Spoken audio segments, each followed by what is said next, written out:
Maltines e Cruz Maltinos do nosso Brasil, sejam muito bem-vindos aí ao nosso canal Vasco Vasco. Me chamo Diego Costa e estou aqui para deixar você bem informado de exatamente tudo que acontece no nosso gigantesco Vascão da Gama. Beleza, rapaziada? Vamos começar aqui o nosso pós-jogo aqui, né? Como eu disse para vocês, não consegui gravar ontem, vamos gravar hoje aqui, vamos falar do jogo, vamos falar dos próximos jogos do Vasco, vamos falar de tudo o que aconteceu na partida de ontem. Enfim, o nosso Vascão amassou o Curitiba e com isso a gente tá aí a uma vitória de sair da zona de rebaixamento. Mas enquanto isso, rapaziada, eu peço para vocês deixar aquele likezão aí que ajuda a gente bastante, se inscreva no canal também para poder ajudar a gente a chegar nos 1000 inscritos e vambora esse pré-jogo, esse pós-jogo, quer dizer, né, do Vascão aí. O Vascão deu uma amassada arrumada ontem lá no Curitiba, em São Januário, na volta da torcida, com mosaico, com tudo. Foi exatamente sensacional o que aconteceu ontem lá em São Januário. Vamos lá, rapaziada. O Vasco, com a vitória sobre o Curitiba, as chances do Vasco, que já foram de 90 e poucos por cento do Vasco caiu para 40%. O Vasco está muito próximo de sair da zona de rebaixamento. Acredito eu que é uma questão de tempo. Se não for no jogo contra o América, vai ser nas próximas rodadas, não tenho dúvida disso. Agora, antigamente eu tinha, porque a gente não apresentava um bom futebol, mas agora as coisas mudaram, graças a Deus, e a gente consegue aí respirar ares melhores no Campeonato Brasileiro, apesar de não ter saído ainda da zona de rebaixamento. O Vasco tem hoje aí 23 pontos, tá um a menos que o Santos, e o Bahia tá 2 pontos do Bahia, então, e tem um jogo a menos. Com isso, o Vasco vai jogar contra o América Mineiro fora. No próximo dia eu já vou chegar lá, quando for falar dos próximos jogos, eu vou estar explicando o porquê desse jogo, da importância desse jogo. Mas o Vasco pega o América Mineiro lá em Minas Gerais. O Vasco vencendo, o Vasco vai para a 15ª colocação e sai da zona de rebaixamento. Então, as chances nossas que já foram aí de 90%, hoje já são 40%. A gente tem uma possibilidade muito grande de estar saindo da zona de rebaixamento já na próxima rodada. E tudo isso está num combo aí muito grande, que Ramon Dias trouxe para a gente aí. Como treinador, o Vasco tem 4 vitórias, 2 empates, e 3 derrotas. Só que nos últimos jogos, na verdade, o Vasco teve 4 vitórias, 2 empates e 1 derrota somente, só com o Palmeiras. Então, assim, a gente subiu um pouco mais de patamar, até porque a gente faz mais gols do que leva agora também. O Vasco fez aí nesses jogos, fez 13 gols, sofreu 6, e tem a terceira melhor aproveitamento do período no retorno. Então, assim, o Vasco hoje faz uma campanha de G4. O Vasco hoje acordou para a vida, graças a Deus, e faz uma campanha de G4. Uma campanha muito importante, que a gente vai conseguir sair dessa, se Deus quiser. Falta muito pouco aí, falta uma vitória para a gente sair e manter fora da zona de rebaixamento, que é o mais importante, obviamente. A gente precisa, de fato, estar melhor e jogar melhor para a gente poder sair o quanto antes aí dessa zona maldita aí, que a gente não quer frequentar isso nunca mais depois que a gente sair. E assim, a gente ontem viu um espetáculo lá em São Januário. Foi realmente uma coisa de outro planeta. A torcida do Vasco ontem fez mais uma festa gigantesca. Não tem muito o que falar da torcida do Vasco. Você tem que sentir o que acontece em São Januário para você saber o que é o Vasco. Você precisa pegar o São Januário do jeito que estava ontem, e na maioria das vezes está sendo assim. A gente vai com a gana muito grande de poder apoiar o time, e quando o time corresponde dentro de campo, aí, meu irmão, aí não tem jeito. A gente vai com tudo mesmo, e mete o pé na porta de qualquer um e vence os jogos. Foi o que aconteceu ontem. O Vasco foi para cima do Curitiba, logo nos primeiros minutos. O Vasco entrou ali com uma escalação, um 4-3-3 ali diferente do que eu estava vendo antes. A gente entrou ali com o Payet e o Rossi, o Payet voltando um pouco mais e o Rossi bem mais nas laterais. Depois o Payet, enfim, invertendo essas linhas. Uma hora o Payet estava muito na ponta, o Rossi fechava, outra hora fazia ao contrário, enfim. o Vasco conseguiu jogar futebol, né? O Vasco ontem, tipo, há 2 meses atrás, por exemplo, a gente não conseguia chutar uma bola de fora da área, né? Com muita precisão. Hoje o Paulinho Paulo já faz isso, né? Com bastante maestria. O Praxedes também é um cara que deu confiança à equipe. O Lucas Piton ontem, tá? Ontem, nos outros jogos também, depois que a gente mudou esse panorama nosso, a gente conseguiu colocar um pouco mais ele com confiança. Tanto é que o Berrete fala muito dos cruzamentos dele, fala que está apaixonado pelos cruzamentos do Lucas Piton, né, porque são muito certeiros. É o cara que melhor cruza no Campeonato Brasileiro. Né? Então, assim, a confiança, quando a confiança volta para o elenco, como eu já disse aqui outras vezes, a confiança no futebol é quase tudo, cara. Você consegue, com confiança, você consegue fazer algo melhor, sempre, sempre, você consegue. Agora, quando você não tem a confiança, aí fica muito difícil de você jogar um bom futebol, né? E a confiança do Vasco voltou, assim, quando o Ramon Dias chegou e colocou essa galera para poder treinar e ter mais consistência. Nos primeiros jogos foi difícil, mas agora o Vasco vem numa evolução muito grande e, né, agora joga um bom futebol, joga um futebol que consegue deixar o torcedor esperançoso e confiante para poder frequentar São Januário e poder já vai para São Januário com aquele sentido, aquele sentimento, cara, a gente vai jogar muito hoje, a gente vai ganhar de tantos aí, a gente vai ganhar de 2-0, 3-0, enfim.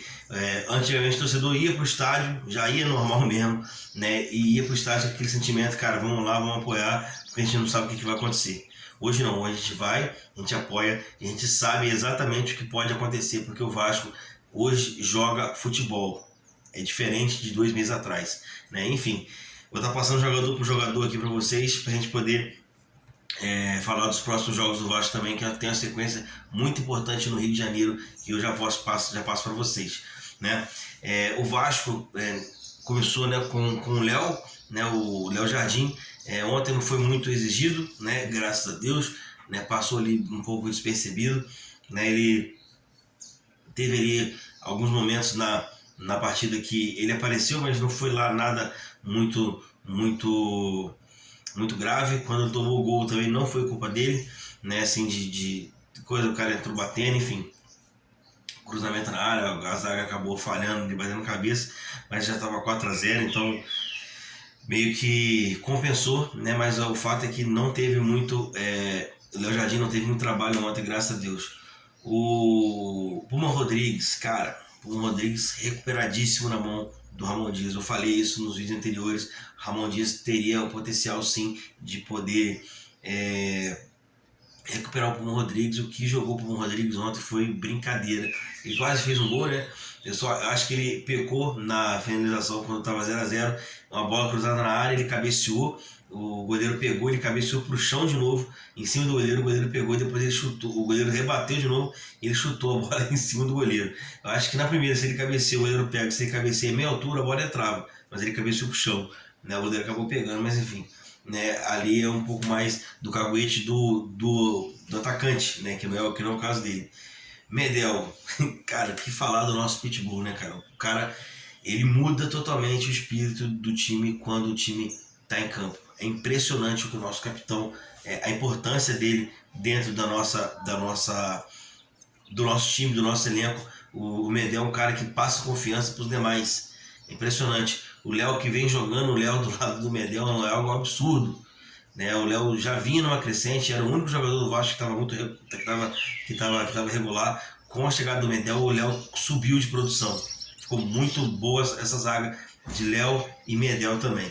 Lucas Piton, né, o rei dos cruzamentos aí, né, foi bem ontem de novo, conseguiu achar o Berrete lá no gol, no quarto gol do Vasco, né, conseguiu achar e assim, vem marcando bem, vem tendo ali, quando ele marca bem, né, porque ele tem alguma ajuda, alguém cobre, tal, porque ele sobe muito, mas o ataque, cara, dele é praticamente fulminante. O cara consegue fazer umas jogadas que consegue deixar os atacantes em condições de fazer gol. E isso, pra gente, tá faltando um lateral desse pro Vasco, a gente conseguir fazer isso.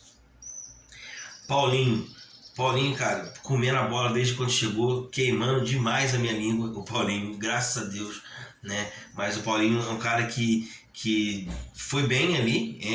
Ele, Praxedes e o Zé Gabriel foram os caras que dominaram realmente o meio campo, né? E dando espaço mais pro Payet jogar um pouco mais na frente. Cara, é essencial esse tipo de trio que a gente tá tendo. O Praxedes jogando demais. O Zé Gabriel ontem fez o seu primeiro gol. Cara, brincou de fazer gol, brincou brincou de fazer gol, brincou de dominar no meio campo do Curitiba, né? E para encerrar, Rossi, Berrete e Payet, né? O Payet, cara, diferentíssimo, é uma bola que ele recebe ali do Rossi, do próprio Rossi, um cruzamento, o Rossi escora para ele, em vez de ele chegar batendo, ele com muita calma, ele bota um pouco na frente e dá de volta no Rossi, o Rossi vai lá e faz o gol do Vasco, né? Ali, o Vasco, isso há 2 meses atrás, não faria isso nunca.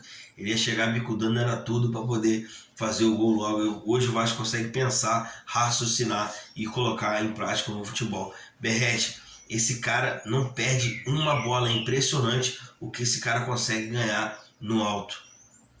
Para um clube que está lutando para não cair, que precisa de um jogador que precisa ganhar as disputas e fazer 2 gols, cara, o Berrete foi a escolha certa. Já batemos muito na diretoria aqui, agora a gente tem que sim bater palma, porque o Berrete foi um achado muito gigante, né? Feito pro Vasco, que o Vasco conseguiu sair na frente agora, com um atacante que se identificou com o clube de fato, que está fazendo gol, que está fazendo de alguma forma o Vasco caminhar para cima, né? O Vasco, né, depois, né, teve algumas substituições, né? Entrou o Jair, que entrou até bem, entrou pisando bastante na área. Sebastião Ferreira entrou mais porque ainda tomou o cartão amarelo, mas aprontou bastante correria, quase fez o 5º gol ali. Mas o Gabriel Peck, que também entrou no último tempo, na última etapa, acabou fazendo o 5º gol do Vasco ali. O Orediano e o Marlon Gomes também entraram bem, né? O Orediano ainda bem devagar, né? Tem que ter um pouco mais de paciência com ele. O clube, com essa crescente que o clube tá, eu acho que vai dar um pouco mais de consistência para que ele consiga mostrar um bom futebol, né? Então devagar, né? A gente está conseguindo aí aos poucos estar saindo dessa situação aí, e a gente já pode sair já no próximo jogo contra o América Mineiro. E o próximo jogo, como eu disse para vocês, contra o América Mineiro lá em Minas Gerais, vai ser dia 25 às 20 horas, né? Então vai ser às 20 horas aí no dia 25, né? O Vasco vai até Minas Gerais para poder buscar esses 3 pontos aí, que é importantíssimo para o Vasco. Então a gente espera muito que o Vasco consiga de fato esses pontos lá, e o Vasco consiga sair da zona de rebaixamento. A diretoria do América Mineiro, abriu mais uma exceção aí para mais ingressos para a torcida do Vasco. Já vão ser disponibilizados hoje, então você já fica esperto aí, corre atrás para poder achar o teu ingresso, você quer ir. Eles entenderam aí que a procura do Vasco em pouquíssimo tempo acabou os ingressos, entenderam que poderia ser feito um pouco mais e fizeram um pouco mais, e com isso a torcida do Vasco vai ter mais ingressos aí para o jogo contra o América Mineiro. Depois o Vasco vai até Vila Belmiro no dia 1º de outubro, né, pegar o Santos. Esse jogo o Santos conseguiu efeito suspensivo e vai jogar com torcida lá na Vila Belmiro. Depois o Vasco pega uma sequência de 4 jogos em casa, entre aspas, né? No Rio de Janeiro, vamos dizer assim, né? O Vasco pega o São Paulo em São Januário no dia 7, 6h30. O Vasco pega o Fortaleza em São Januário também no dia 18. O Vasco pega o Flamengo no Maracanã às 16 horas. E depois o Vasco fecha essa sequência no Rio de Janeiro com o Internacional, né? No dia 25/10 às 19 horas. Cara, é uma sequência, apesar de puxada, importantíssima para o Vasco afastar de vez essa zona de rebaixamento. Por quê? Se a gente vence o América Mineiro, a gente precisa vencer, a gente precisa ir para lá com o intuito de vencer a partida, a gente sai da zona de rebaixamento. Se a gente belisca um ponto lá contra o Santos, vence o São Paulo, vence o Fortaleza, não sei.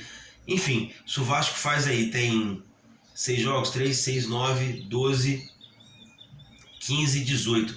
Desses 18, se o Vasco ganha 12 pontos, aí, 10 pontos, o Vasco já muda o patamar um pouco mais para cima, já começa a pensar um pouco mais acima na tabela, e é tudo isso que a gente quer. Não dá para a gente chegar lá em cima, mas a gente consegue pegar pelo menos uma Sul-Americana ali, assim eu acredito.